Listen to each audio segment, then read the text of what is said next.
to a public hearing that is happening at the state capitol in Wisconsin tomorrow, Madison, Wisconsin, dealing with COVID-related issues. There is Senate Bill 4 that would prohibit certain state and local officials from mandating the COVID-19 vaccine, forbidding officials from mandating the COVID-19 vaccine. Senate Bill 5 would prohibit employers from mandating the COVID-19 vaccine. The Senate Bill 6 deals with limiting the amount of time that a public school can close down in-person instruction, and Senate Bill 7 prohibits local health officers from closing or prohibiting gatherings in places of worship. Stop the closing of churches.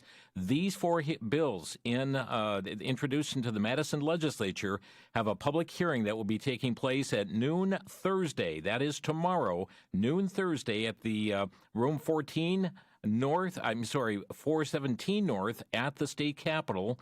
That is taking place at noon tomorrow, Thursday, January 21st. You can contact your legislators with your information, your contact on these pieces of legislation at 800-362-9472. That's a legislative hotline, 800-362-9472. If you have questions about these pieces of legislation, reach out to Wisconsin Family Council at 1-888-378-7395. Again, that's a heads up to those of you in the state of Wisconsin, a public hearing at noon tomorrow. Well, today, a nation has transferred power from President number 45, Donald J. Trump, to number 46, that would be Joe Biden. As we know, National Guard troops were heavy in Washington. Some were yanked from duty, some 12 individuals for inappropriate comments or text. But even before we get to events of today, yesterday, President Trump offered Americans a message of hope for the future in a farewell address just hours before he was slated to hand the keys over to the Oval Office to Joe Biden. Let's listen in to what the president had to say yesterday in this farewell address. My fellow Americans, 4 years ago, we launched a great national effort to rebuild our country, to renew its spirit, and to restore the allegiance of this government to its citizens. In short, we embarked on a mission to make America great again for all Americans. As I conclude my term as the 45th President of the United States, I stand before you truly proud of what we have achieved together. We did what we came here to do, and so much more.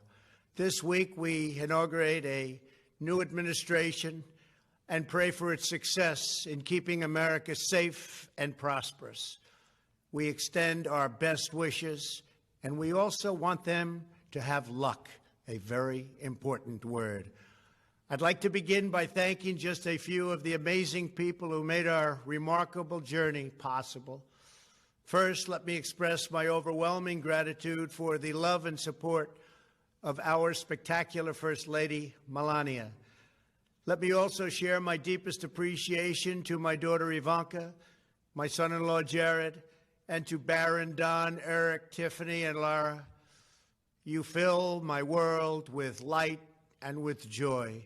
I also want to thank Vice President Mike Pence, his wonderful wife Karen, and the entire Pence family. Thank you as well to my Chief of Staff, Mark Meadows, the dedicated members of the White House staff, and the cabinet, and all of the incredible people across our administration who poured out their heart and soul to fight for America. I also want to take a moment to thank a truly exceptional group of people, the United States Secret Service. My family and I will forever be in your debt. My profound gratitude as well to everyone in the White House Military Office, the teams of Marine One and Air Force One, every member of the armed forces, and state and local law enforcement all across our country. Most of all, I want to thank the American people. To serve as your president has been an honor beyond description. Thank you for this extraordinary privilege, and that's what it is, a great privilege and a great honor. We must never forget that while Americans will always have our disagreements, we are a nation of incredible, decent, faithful, and peace-loving citizens who all want our country to thrive and flourish and be very, very successful and good. We are a truly magnificent nation. All Americans were horrified by the assault on our capital. Political violence is an attack on everything we cherish as Americans. It can never be tolerated. Now more than ever, we must unify around our shared values and rise above the partisan rancor and forge our common destiny. 4 years ago, I came to Washington as the only true outsider ever to win the presidency. I had not spent my career as a politician, but as a builder looking at open skylines and imagining infinite possibilities. I ran for president because I knew there were towering new summits for America just waiting to be scaled. I knew the potential for our nation was boundless as long as we put America first. So I left behind my former life and stepped into a very difficult arena, but an arena nevertheless with all sorts of potential if properly done. America had given me so much, and I wanted to give something back. Together with millions of hardworking patriots across this land, we built the greatest political movement in the history of our country. We also built the greatest economy in the history of the world. It was about America first because we all wanted to make America great again. We restored the principle that a nation exists to serve its citizens. Our agenda was not about right or left. It wasn't about Republican or Democrat, but about the good of a nation, and that means the whole nation. With the support and prayers of the American people, we achieved more than anyone thought possible. Nobody thought we could even come close. We passed the largest package of tax cuts and reforms in American history. We slashed more job-killing regulations than any administration had ever done before. We fixed our broken trade deals, withdrew from the horrible Trans-Pacific Partnership and the impossible Paris Climate Accord, renegotiated the one-sided South Korea deal, and we replaced NAFTA with the groundbreaking USMCA. That's Mexico and Canada, a deal that's worked out very, very well. Also, and very importantly, we imposed historic and monumental tariffs on China, made a great new deal with China. But before the ink was even dry, we and the whole world got hit with the China virus. Our trade relationship was rapidly changing. Billions and billions of dollars were pouring into the U.S., but the virus forced us to go in a different direction. The whole world suffered, but America outperformed other countries economically because of our incredible economy and the economy that we built. Without the foundations and footings, it wouldn't have worked out this way. We wouldn't have some of the best numbers we've ever had. We also unlocked our energy resources and became the world's #1 producer of oil and natural gas by far. Powered by these policies, we built the greatest economy in the history of the world.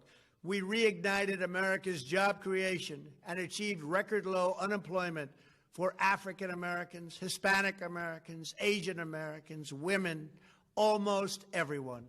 Income soared, wages boomed, the American dream was restored, and millions were lifted from poverty in just a few short years.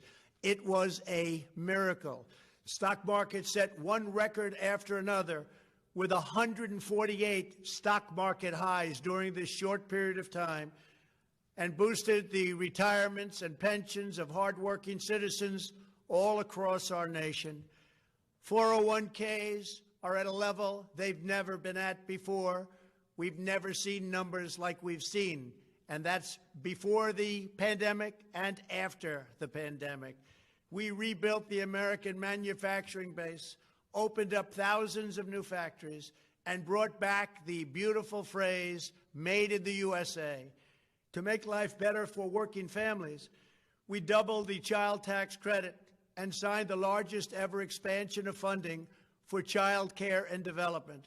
We joined with the private sector to secure commitments to train more than 16 million American workers for the jobs of tomorrow. When our nation was hit with the terrible pandemic, we produced not one, but two vaccines, with record-breaking speed, and more will quickly follow. They said it couldn't be done, but we did it. They called it a medical miracle, and that's what they're calling it right now, a medical miracle. Another administration would have taken 3, 4, 5, maybe even up to 10 years to develop a vaccine. We did it in 9 months. We grieve for every life lost, and we pledge in their memory to wipe out this horrible pandemic once and for all. When the virus took its brutal toll on the world's economy, we launched the fastest economic recovery our country has ever seen. We passed nearly $4 trillion in economic relief, saved or supported over 50 million jobs, and slashed the unemployment rate in half. These are numbers that our country has never seen before. We created choice and transparency in health care, stood up to Big Pharma in so many ways, but especially in our effort to get favored nations clauses added, which will give us the lowest prescription drug prices anywhere in the world. We passed VA choice, VA accountability, right to try, and landmark criminal justice reform. We confirmed 3 new justices of the United States Supreme Court. We appointed nearly 300 federal judges to interpret our Constitution as written. For years, the American people pleaded with Washington to finally secure the nation's borders. I am pleased to say we answered that plea and achieved the most secure border in U.S. history. We have given our brave border agents and heroic ICE officers the tools they need to do their jobs better than they have ever done before, and to enforce our laws and keep America safe. We proudly leave the next administration with the strongest and most robust border security measures ever put into place. This includes historic agreements with Mexico, Guatemala, Honduras, and El Salvador, along with more than 450 miles of powerful new wall. We restored American strength at home and American leadership abroad. The world respects us again. Please don't lose that respect. President Donald Trump, now former President Donald Trump, speaking yesterday, giving his farewell address. We're going to take a quick break and just share a few more minutes of that. You'll be hearing the oaths of office taken this morning as well by Kamala Harris taking the oath to be Vice President, Joe Biden taking the oath to be President, and some other information coming forth as well. You're listening to Crosstalk on the VCY America Network.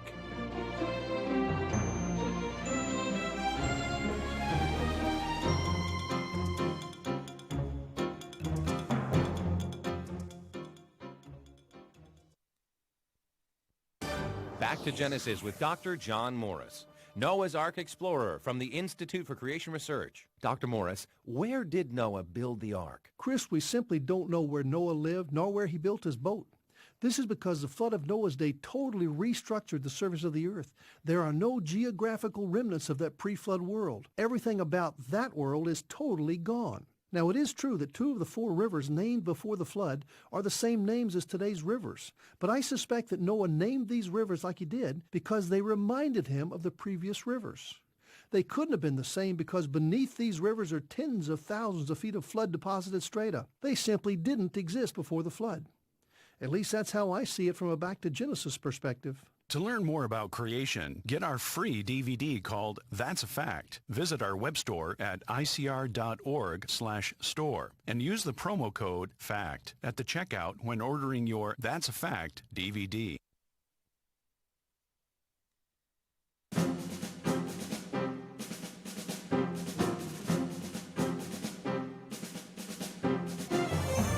You're listening to Crosstalk on VCY America. A nation transfers power today from 45 to 46. We're taking you back to yesterday and hearing the farewell address given by then President Donald Trump. We reclaimed our sovereignty by standing up for America at the United Nations and withdrawing from the one-sided global deals that never served our interests. And NATO countries are now paying hundreds of billions of dollars more than when I arrived just a few years ago. It was very unfair. We were paying the cost for the world. Now the world is helping us. And perhaps most importantly of all, with nearly $3 trillion, we fully rebuilt the American military, all made in the USA. We launched the first new branch of the United States Armed Forces in 75 years, the Space Force. And last spring, I stood at Kennedy Space Center in Florida and watched as American astronauts returned to space on American rockets for the first time in many, many years. We revitalized our alliances and rallied the nations of the world to stand up to China like never before. We obliterated the ISIS caliphate and ended the wretched life of its founder and leader, al-Baghdadi. We stood up to the oppressive Iranian regime and killed the world's top terrorist, Iranian butcher Qasem Soleimani. We recognized Jerusalem as the capital of Israel and recognized Israeli sovereignty over the Golan Heights. As a result of our bold diplomacy and principled realism, we achieved a series of historic peace deals in the Middle East. Nobody believed it could happen.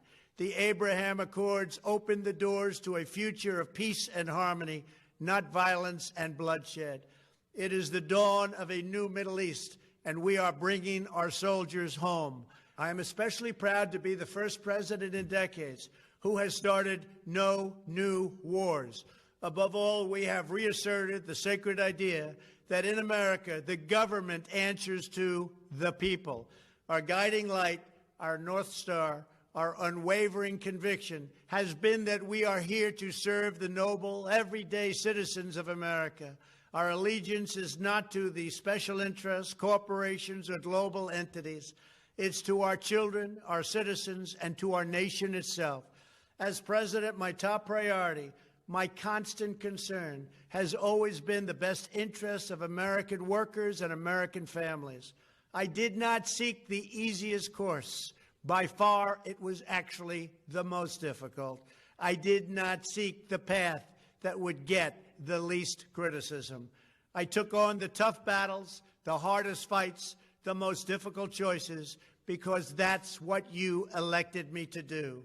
Your needs were my first and last unyielding focus. This, I hope, will be our greatest legacy. Together, we put the American people back in charge of our country. We restored self-government. We restored the idea that in America, no one is forgotten because everyone matters and everyone has a voice. We fought for the principle that every citizen is entitled to equal dignity, equal treatment, and equal rights because we are all made equal by God. Everyone is entitled to be treated with respect, to have their voice heard, and to have their government listen. You are loyal to your country, and my administration was always loyal to you. We worked to build a country in which every citizen could find a great job and support their wonderful families. We fought for the communities where every American could be safe and schools where every child could learn. We promoted a culture where our laws would be upheld, our heroes honored, our history preserved, and law-abiding citizens are never taken for granted. Americans should take tremendous satisfaction in all that we have achieved together. It's incredible. Now, as I leave the White House, I have been reflecting on the dangers that threaten the priceless inheritance we all share. As the world's most powerful nation, America faces constant threats and challenges from abroad. But the greatest danger we face is a loss of confidence in ourselves, a loss of confidence in our national greatness.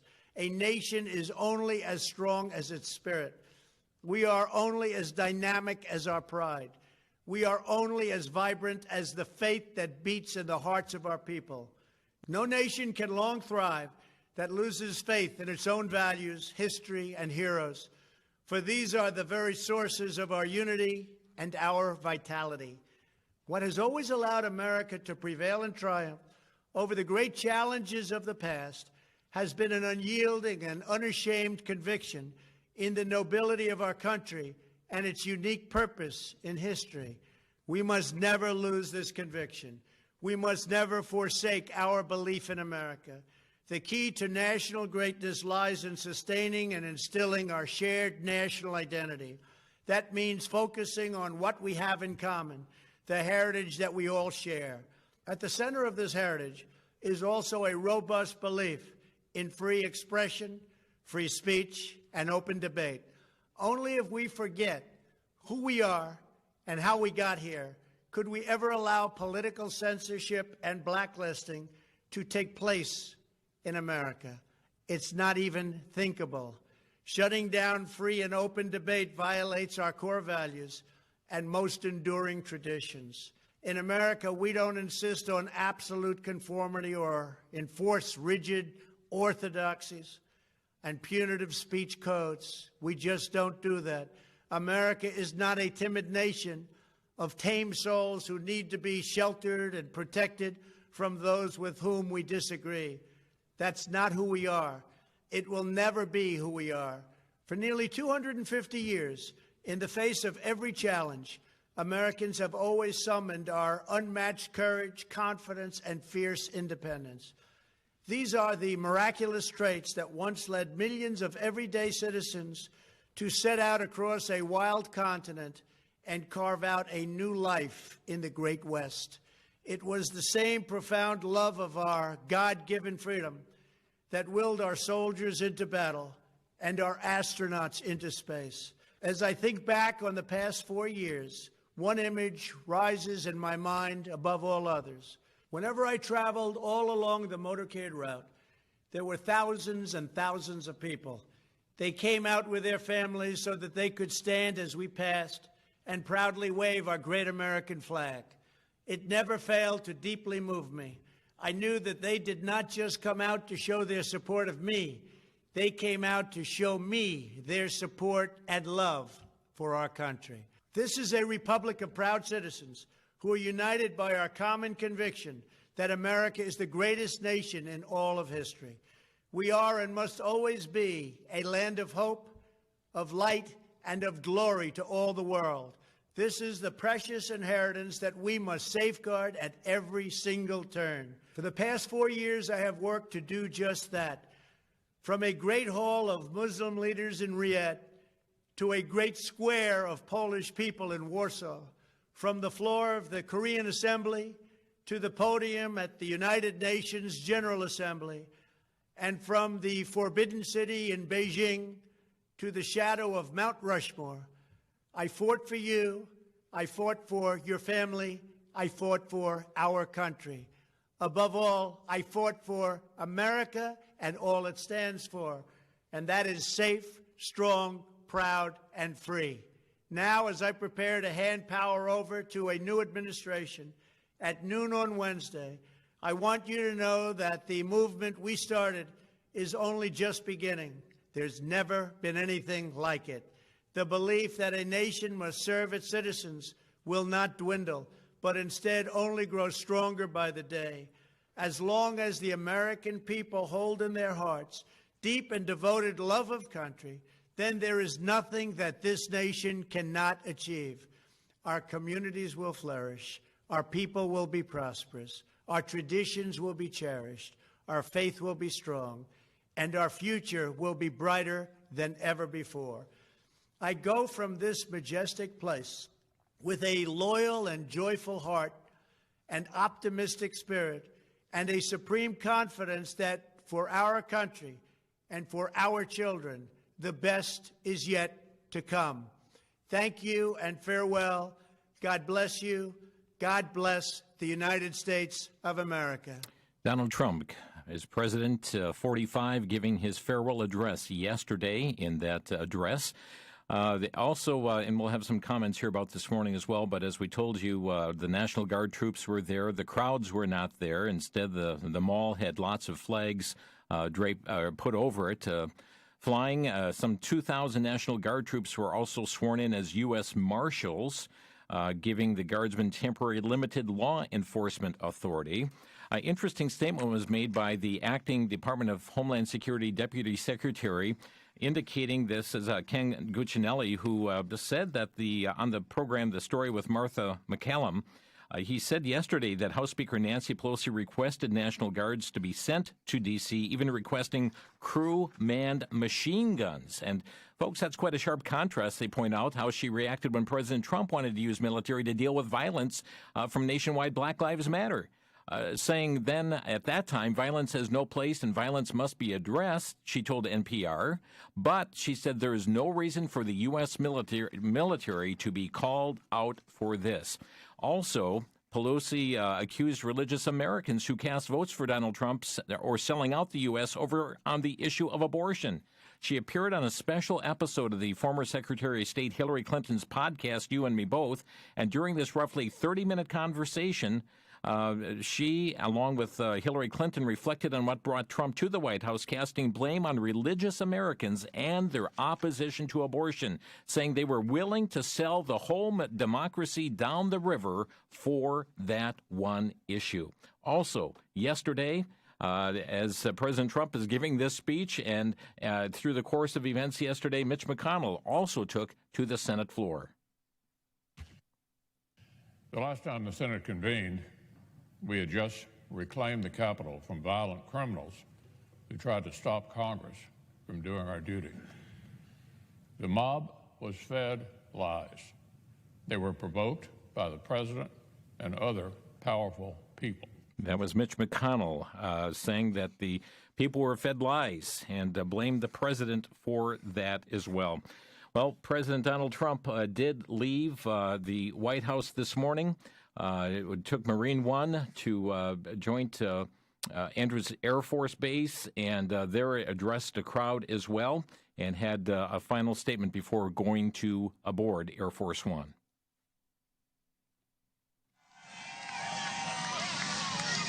And again, I want to just, in leaving, I want to thank our Vice President, Mike Pence, and Karen. I want to thank Congress because we really worked well with Congress, at least certain elements of Congress. But we really did. We've gotten so much done that nobody thought would be possible. But I do want to thank Congress. And I want to thank all of the great people of Washington, D.C., all of the people that we worked with to put this miracle together. So have a good life. We will see you soon. Thank you. Thank you very much. He also said we will be back in some form. We don't know what that some form is at this point, but President Donald Trump then boarded Air Force One and took off heading to Florida. Meanwhile, things were happening in Washington, D.C., and after the break, we're going to pick up right there. And to take you in, you'll hear the swearing in of Joe Biden as president, Kamala Harris as vice president, and also just a word from his speech as well. Back in a minute. You're listening to Crosstalk on VCY America.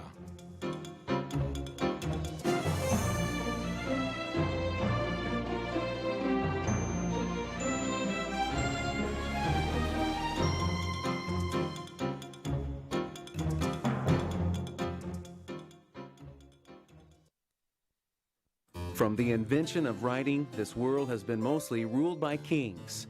Power which concentrates into the hands of one person often rewards his friends, though, and punishes his enemies. The King of England was the most powerful king this planet had seen. So when Americans got the chance, they set up a government as far from a king as possible. A republic where the people are king, ruling through their representatives. How do republics rise and fall? How did 45 countries fall to communist dictators? Are these tactics used in America today? These and other issues are addressed in the book, Who is the King in America by William Federer. This book provides the reader with an overview of 6,000 years of history and why America is unique. Discover the keys to preserving the freedoms of America's republic. Who is the King in America? It's available for a donation of $18 or more. Ask for it when you call 1-800-729-9829. That's 1-800-729-9829.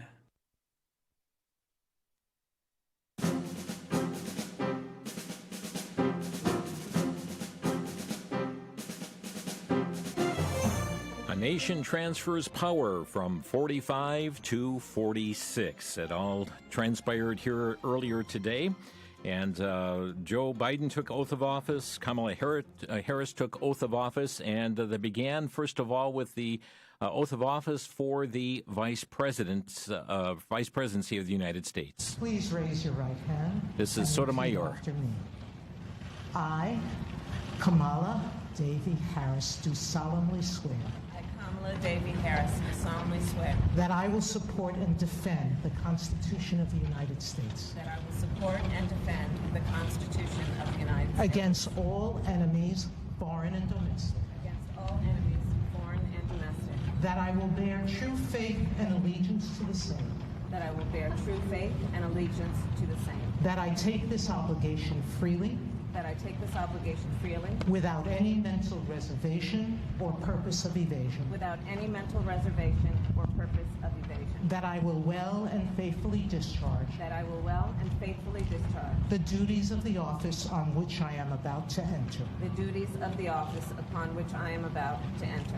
So help me God. So help me God.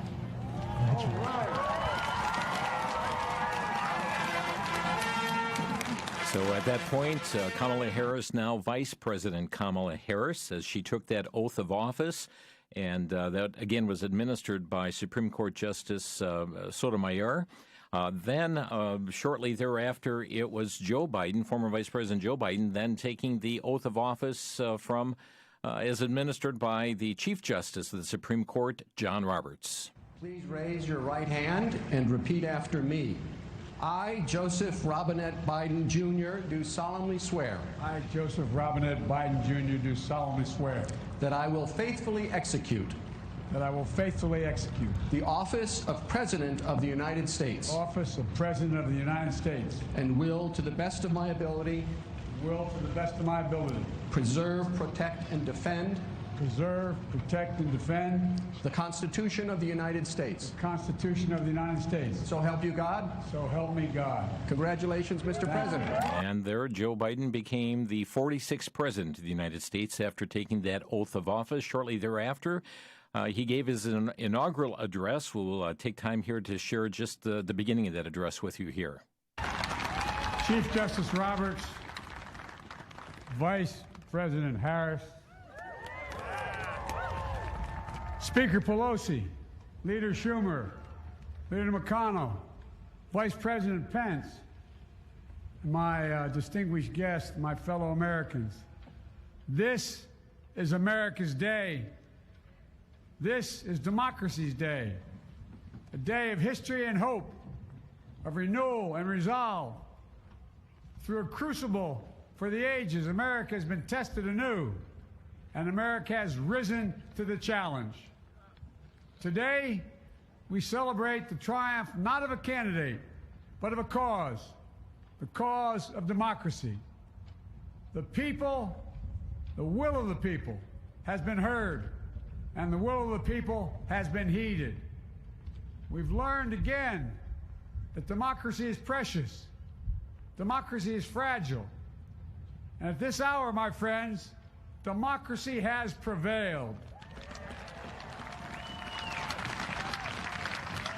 So now, on this hallowed ground where just a few days ago, violence sought to shake the Capitol's very foundation, we come together as one nation, under God, indivisible, to carry out the peaceful transfer of power as we have for more than 2 centuries.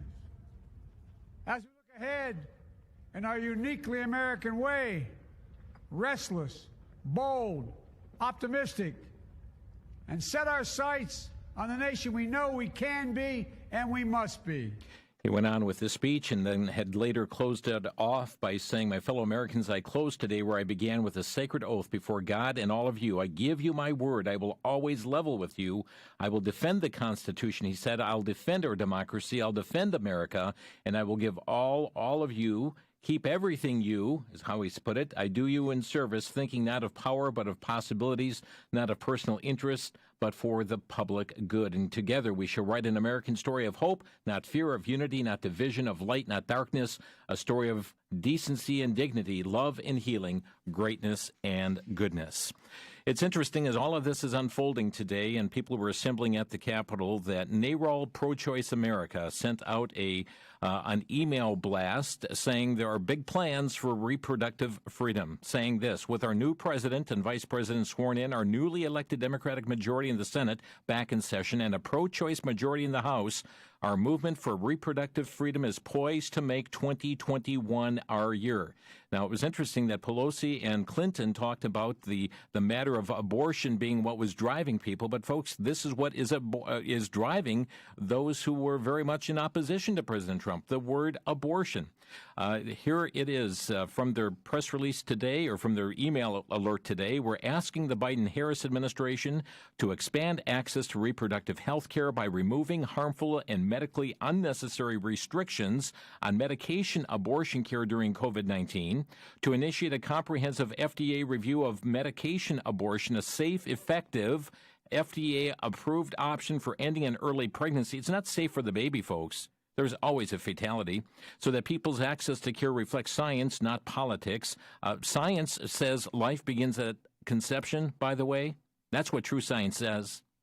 Thirdly, to rescind Trump's executive actions limiting access to care, including the dangerous global gag rule, the domestic gag rule, and a tax on contraceptive coverage. Fourth, ensure that the president's budget advances reproductive freedom and excludes discriminatory restrictions on abortion coverage. And then finally, to nominate and appoint judges and executive branch officials with positive records on reproductive freedom, health, rights, and justice. Now is our time to be bold and take action. We have a movement of millions, the support of 7 in 10 Americans who believe in reproductive freedom.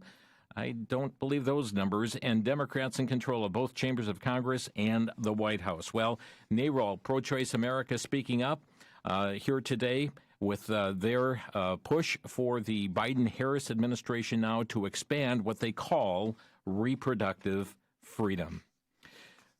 One other thing I'd like to share with you before we open the phone lines, and it was a note that came out from Family Policy Alliance that I believe is appropriate. I'm going to just read an excerpt from this here today, and I've shortened things down in order to give you opportunity to have some time on the phones as well. But they had 3 aspects of I am resolved, and I'd like to have you hear what they had put out in their release that came out early this morning. Family Policy Alliance says, number 1, I'm resolved to be hopeful, not because of who sits in the White House, but because of who sits on the throne of heaven. All governing authorities on earth are subject to our God as the governing authority. If I place my hope in any political leader of any party, I will always be disappointed. If I place my hope in Christ alone, I will never be disappointed. Secondly, I am resolved to be faithful. I think often about the book of Daniel. Daniel is a beautiful example of a faithful servant of God who obeyed every command of his governing authority, the king, except one command.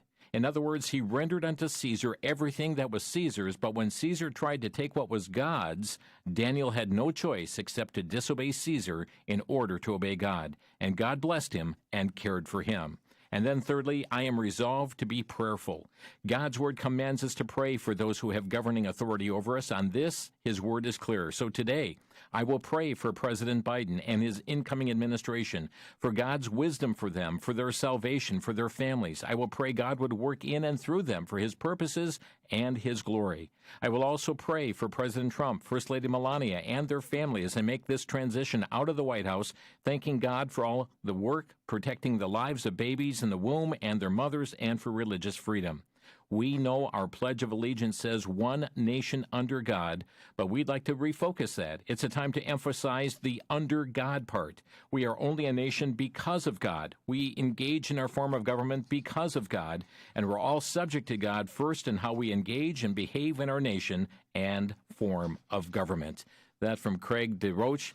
From the Family Policy Alliance. I'm resolved to be hopeful. I am resolved to be faithful. I am resolved to be prayerful. I'd like to open our phone lines here today on Crosstalk and get your reactions on the day today. The transfer from 45 to 46, our number is 800-733-9829. That's 1-800-733-9829. What is on your heart today as it relates to this transfer of power from 45 to 46? Again, our number to Crosstalk is 800-733-9829. And I believe these are good aspects of being resolved, to be hopeful. Again, not because of who sits in the White House, but who sits on the throne of heaven. And resolved to be faithful, to resolve to be prayerful. And folks, as we have so often said, to pray for those in authority over us does not exclude somebody because of the letter of their political party behind their name, whether it's a D, an R, a C, a I, or what it might be, a G, but to be prayerful as well. So let's go to the phone lines here today, get your reaction here on this transfer from 45 to 46. Let's begin in Wausau, Wisconsin. Trevor, you're on the air. Hey, it makes my stomach turn every time a Democrat is pro-abortion but says one nation under God. So they're making a oath, putting their oath on the Bible. One of them's a Catholic Bible, well, whatever. And they're saying, so help me God. They just need to come straight out with it and say, so help me Satan, because that's clearly who they worship. And I'm sick of them blaspheming the name of our God and taking his name in vain. And it makes me mad. That's all I wanted to say. Okay, thank you for your thoughts. Trevor, Jeff, and Jefferson, you're on the air. Yeah, I have to agree with your last caller. They blasphemed against God, but we have a illegitimate government. We don't currently have a government. What we have is a usurper. Okay. And they do not have the consent, at least my consent, of the governed, and he never will. Thank you, Jeff, for your thoughts. Ralph in South Dakota, you're on the air. Yeah, just wanted to comment quick on, did you notice how often Biden called it a democracy? Yes. It's a republic, not a democracy. Yep. And just comment to that he has just been illegitimately elected. And so that's my comment. Okay, thank you, Ralph. We're going next to Ironwood, Michigan. Gary, you're on the air. Hi, Jim. I was listening to your program, and I found it hard to believe that there could be so many lies in such a short a time with Biden. You know, it's almost like they scripted it. You know what I mean? Okay. Thank you. And Harris, she's a terrorist. Now she's probably going to be promoted to president when Biden gets found out. Well, yeah, and that the jury is sure out on what's going to be happening there, Gary, but thank you so much for your call here today on Crosstalk. And taking your thoughts, our number is 800-733-9829. That's 1-800-733-9829. We're just seconds from our break, so rather than interrupt a caller, we're going to take our break and then pick up with calls again.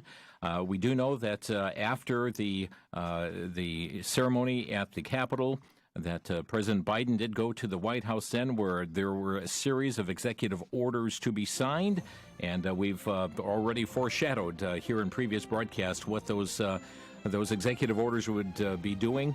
We'll be delving more into those here in the next day or two here in Crosstalk, but today want to give you this opportunity to share what's on your heart as this nation transfers power from 45 to 46. We'll be right back.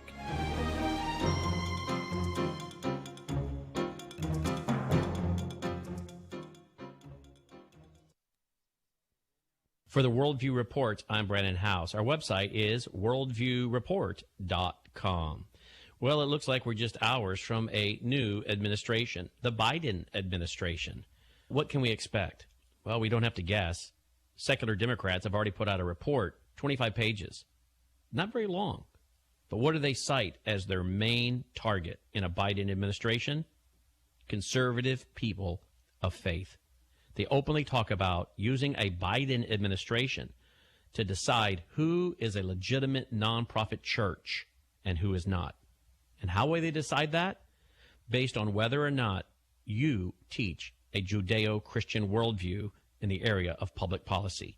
In fact, the report says they do not want Joe Biden or any of his administration representatives using the term "in God we trust" or Judeo-Christian. My friends, we're in perilous times, as the Bible forewarned.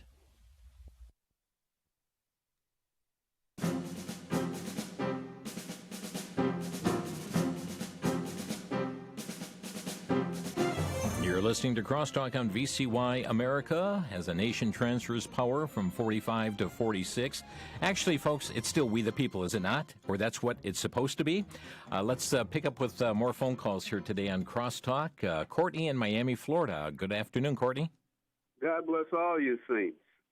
Remember one thing in the Bible. When I pray, I always ask God, save who you will, Lord. So I just put it like this. All of them taking them oaths today with their hands on the Bible and using God's name, God said one thing. God is not mocked. And saints, stay in your word. Watch your children. They want to. It sickened me. I'm going to say the truth. I'm a veteran, and I never thought I'd see this happen. Now I'm in the army of the Lord, and I'm not going to be afraid or ashamed. God bless you all.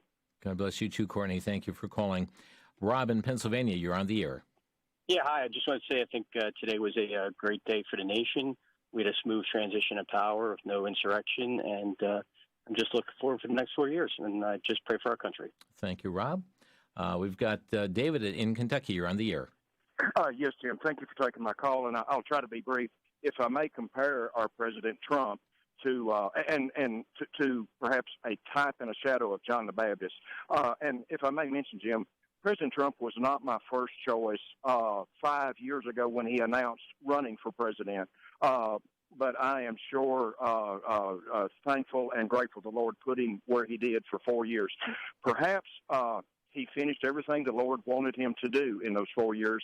And prophetically, I would think the main thing is moving our embassy to and recognizing Jerusalem. Having said that, if he did everything the Lord needed him to do as a comparison to John the Baptist sent his own disciples to Jesus and even said of himself, I must decrease and he must increase. And perhaps the president did everything the Lord needed and wanted him to do at this time. And now, unfortunately, the way I feel in my heart, our President Trump must decrease, and the Lord will show his mighty hand, I believe, in the near future by allowing sin to take its course for a while, in the large arena of things. I hope I said that properly. Thank you, David. I appreciate you sharing your thoughts on the issue here today. Mike in Marshfield, you're on the air. Yeah, thank you for taking my call. I just like to say, I'll pray for Joe Biden like the Bible tells me to do and trust God with that, but I can't accept him or support him in the ungodly things that he wants to do, and I'll just trust God in prayer for changes there. Okay, that's what I wanted to say, and thank you for taking my call. Thank you, Mike. Wanda, Chattanooga, Tennessee, you're on the air. Thank you for taking my call. I just wanted to say that in addition to the abortion and family issues that Biden has expressed, I am very concerned about the massive crusade of people coming across the border or heading that way. We can't afford to support them and give them free food, health care, and education and everything else, and then all this money being spent on the vaccines and everything. And we just can't afford what Biden wants to spend, and I would just like to stop it, but I can't. Okay. Well, certainly reach out to your congressmen and senators in that regard, because immigration reform is going to be on the table, and some of that's being done by executive order. Others of that will have to be handled legislatively. We do have an invite out to the Center for Immigration Studies to do a full program on just immigration-related issues, and trusting that will come together. Thank you, Wanda. Aaron is calling from Kentucky. You're on the air, Aaron. Yes, thank you for taking my call. Just after seeing Biden get inaugurated today as the 46th president, I don't agree with a lot that he's probably going to try to put into place, and I didn't agree with a lot of things Donald Trump did, to be honest with you. But I know the Bible says in 1 Timothy chapter 2 to pray and make intercession and even give thanks for kings and authorities. And it doesn't say whether or not I like him. It doesn't say what kind of king or authority he is. Mm-hmm. It says to pray and make intercession for him. And because if my sins lined up with his, that we're equal in front of the cross, and God wants to save Biden just as much as he wanted to save me. Yeah. So to believers everywhere that believe in the Lord Jesus Christ, pray for this man, and let's pray God saves his soul. Thank God you. bless you. Thank you for having me. Thank you, Aaron. Elaine in Oconomowoc, you're on the air. Hi, Jim. I just wanted to tell people to guard their hearts because I was very upset with the way the left treated Trump all these 4 years, and it made me kind of an angry, disagreeable person. And then I had to forgive them because they just don't know what they're doing. And I had to just concentrate on the Word, and I'm a better person for that. And hopefully the Lord will help me to think straight in the future. Thank you for your call. Kevin in South Dakota, you're on the air. Yes, I just have to say I just appreciate all the callers and their thoughts and prayers and just the concerns, but also what David had to say, plus all the callers. But what David had to say, I believe in my heart is just so true that the Lord's been dealing with me on my perspective, not my opinion, my perspective. God doesn't have any opinions. He has His truth and His word, but we have our perspective. And so, as David was alluding to, we need to look past the here and now and see the there and then that God has a plan for Mr. Trump. He's used him and for this country. And as he said, as sin continues to abound and the lawless comes forward, it's all part of God's purpose and plan. So I'm just grateful for Mr. Trump, his faithfulness and his love for the country, and as I believe he's come to love the Lord. So that's all I had to say. Thank you, Kevin. Let's see. Frank in Santa Fe, you're on the air.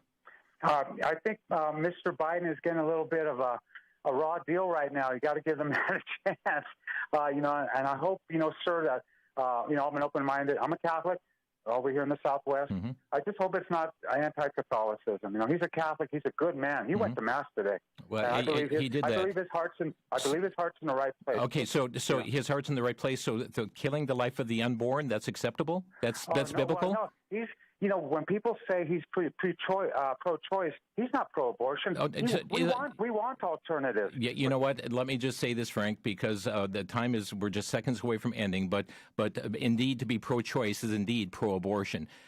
President Trump had put many roadblocks in to stop abortions from taking place. Those are all being lifted. The abortions will increase, including that now of giving international money, in breaking the Mexico City policy, giving international money for abortion to take place, and also seeking to do away with the Hyde Amendment. Plus, not only that, but signing an executive order that is going to allow for boys who wish to identify as girls into the girls' restrooms. The Bible says God made male and female. Think about that. Our time is gone. Thanks for joining us on Crosstalk. You've been listening to Crosstalk via satellite and the internet from VCY America. Views expressed may or may not be those of this station. For a CD of today's program, send a donation of $6 or more to VCY Take Ministry, 3434 West Kilbourne Avenue, Milwaukee, Wisconsin, 53208. Or download by RSS or podcast from crosstalkamerica.com. And join us again for Crosstalk.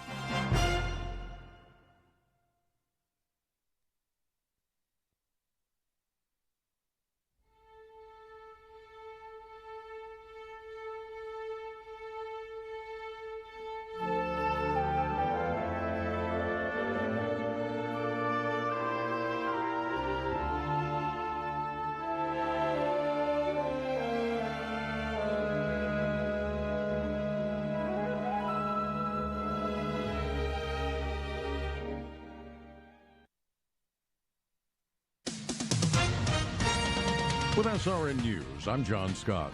President Biden is pledging to be a president for all Americans. White House correspondent Greg Clugston reports. In his inaugural address, President Biden called for unity, urging the country to overcome its differences. This agreement must not lead to disunion.